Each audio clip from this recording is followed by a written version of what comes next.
Okay, welcome to the third video in the section 7.1 series. We're going to tackle anti-differentiation and logarithms. So what do we know about anti-differentiation so far? Well, so far, the forms that we can anti-differentiate are very limited. Okay? We have just these 7 forms, and 6 of them come from the trig functions. Which, this is where our rules for u substitution come from. In general, we let u equal 1, the thing being raised to a power,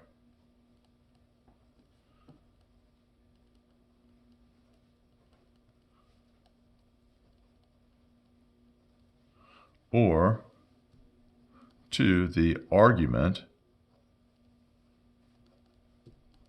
to the trig function.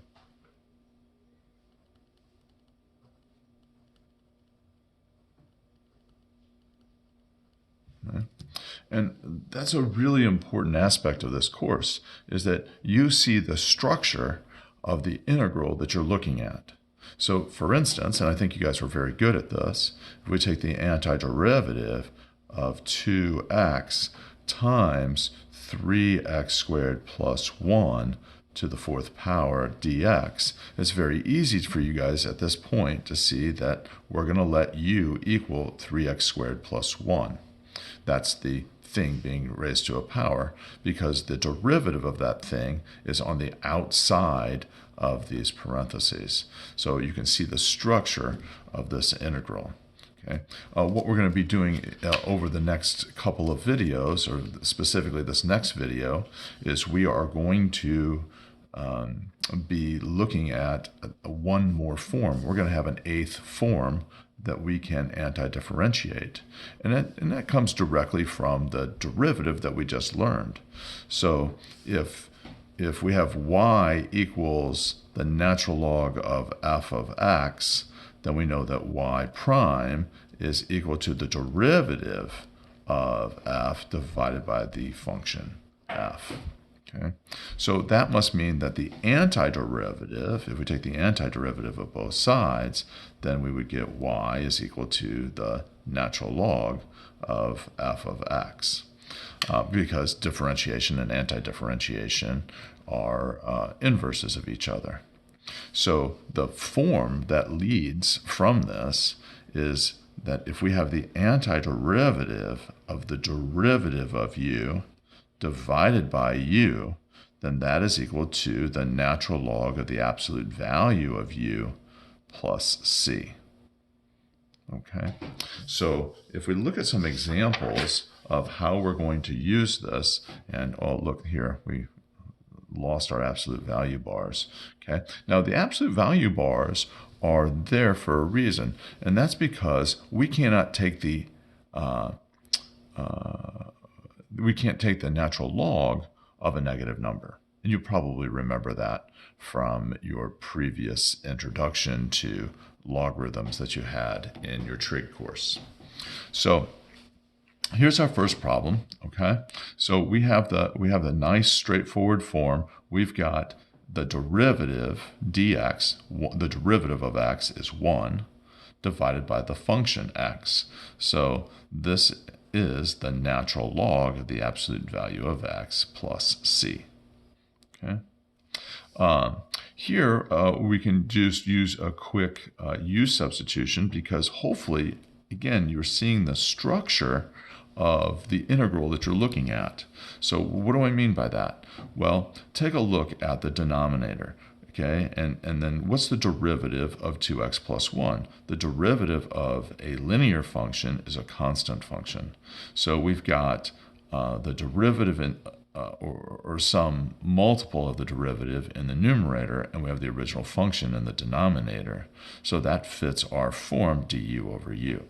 So we're going to let u equal the denominator, which is 2x plus 1.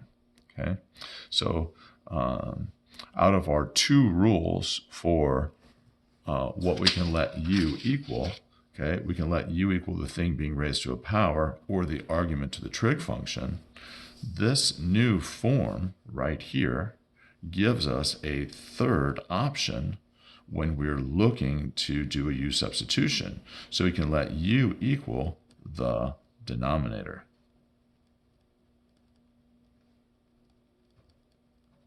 Okay. Whereas before we had two things that we could let u equal, now we have three things because we have a new form for the antiderivative. Okay. So in this example number 2, we're going to let u equal the denominator. So the derivative of u is 2 dx. Okay. I don't want a 2 dx though, I want a 3 dx. So I'm going to divide both sides by 2 and multiply both sides by 3. So now I've got 3 dx is equal to 3 over 2 du. So this integral, using the substitution, this integral becomes the antiderivative of 3 over 2 du, so 3 over 2 du divided by u, which fits this form. So our after we integrate, then we get 3 over 2 times the natural log of the absolute value of u plus c. And when we back substitute, we get 3 over 2 natural log of the absolute value of 2x plus 1 plus c. Box that, you are done. Okay. So here's a problem with a definite integral. And remember, the definite integral has limits of integration. So same deal here. We've got this, looking at the structure of the integrand, we've got u is the denominator, and we have some multiple of the derivative of u as the numerator.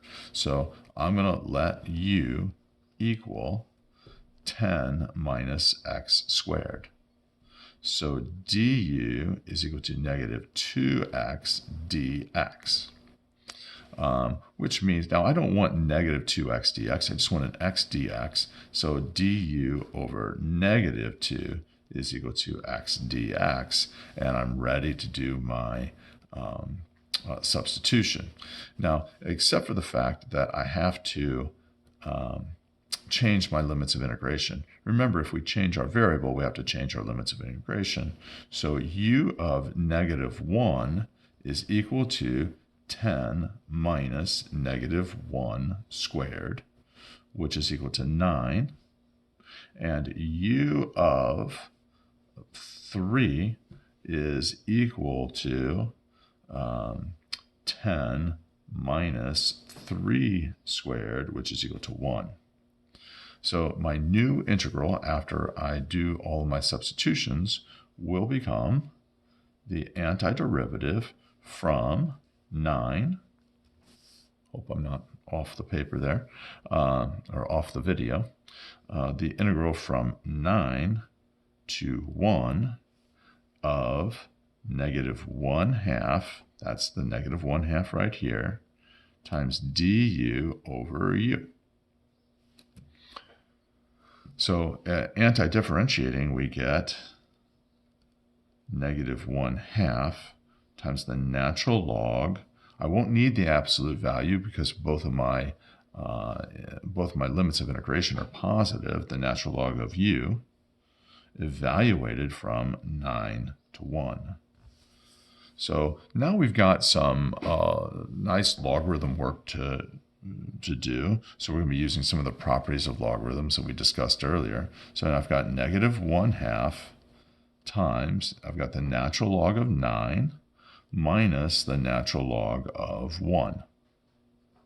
Okay. Well, the natural log of 1 is just 0 because e raised to what power produces 1? That's 0. So we've got negative 1/2. And then the natural log of 3, if you'd like, we can write that as the natural log of 3 squared.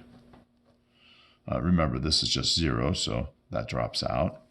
So now we can take the 2 and roll it in front of the natural log, and these two 2's will cancel. So my final answer in nice simplified form is negative the natural log of 3. Box that and you are done. Okay. This form, this du over u form, it gives us a nice opportunity to fill in a blank here.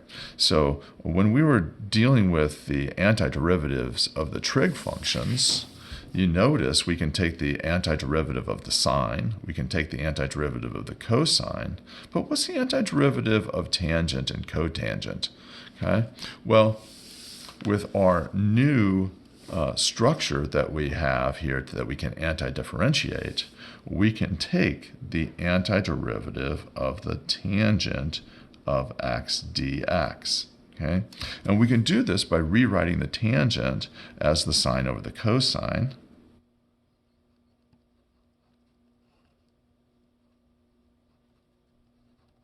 Okay? And if you're having a good calculus day, then you will recognize that this integral fits this form. Okay? So what do I mean by that? Well, if you look at the denominator, the derivative of the denominator is a multiple of the numerator. Okay? So I'm going to let u equal cosine of x. So du is equal to negative sine of x dx. So negative du is equal to sine of x dx. So now when I do my u substitutions, I have negative the antiderivative of sine x dx. Sine x dx is just negative du, so I've got du here, and then my denominator is u. So that means that the antiderivative of tangent is equal to negative the natural log of the absolute value of u plus c, where u is the cosine of x. Beautiful. Okay, box that, you're done. You can practice what just happened here by trying to find the antiderivative of the cotangent of x. Okay, you have an assignment that's been given to you. Work on that. You're going to run into some tough problems. If you have any difficulty with those, just send me the page number and the number of the problem, and I'll shoot a quick little video of how to solve that. Thanks.